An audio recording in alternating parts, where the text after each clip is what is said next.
بچه سلام، اومدیم با آموزش فرم های جدید.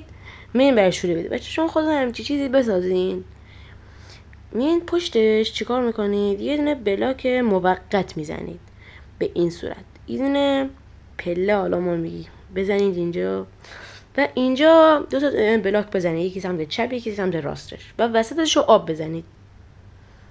خب و حالا اینجا یه دونه بلاک موقت دوباره میزنید، یه دونه نیشکر میتونید بکارید، اینجا باید بکارید یعنی.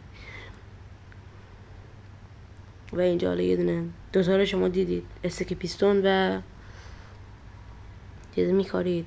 اینجا یه دونه استون میذارین که بزنه اونجا مثلا اون کار کنه که اون میبینه مثلا پایینیش شروع کنه به بریدن. خب بچه اینجا نها کنن مشکلی داره، نمیاد توی اینجا. من مشکلش رفتم پیدا کردم، این بود که مشکلش ما دو نوع، خودتون میدین دو نوع ما مثلا صندوقچه داریم.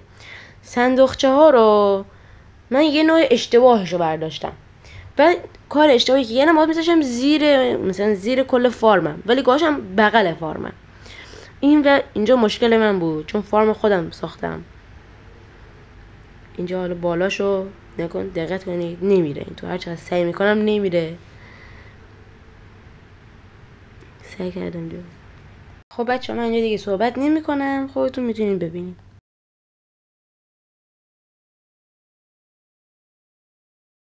خب بچه اینجا من اشتباه متوجه شدم، من باید اینو زیرش میزدم نه بغلش.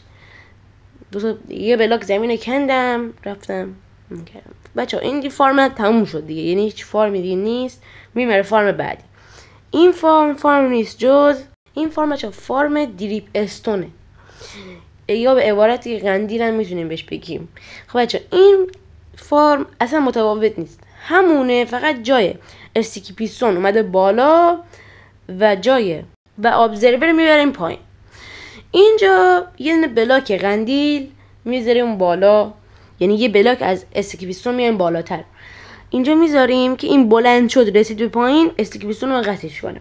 خب بچه اینجا باید دورشو، اون اشتباهی کنجا کردم همین مشکلم بود، نمیرفت توی چستم.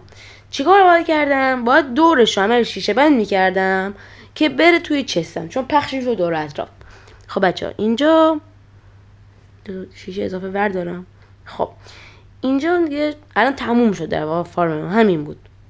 و اینجا نکته ویدیو اینجاست، یه شیشه باید اینجا بزنید، شیشه شکل. من شیشه دادم، شما هر بلاک دیگه میتونید استفاده کنید.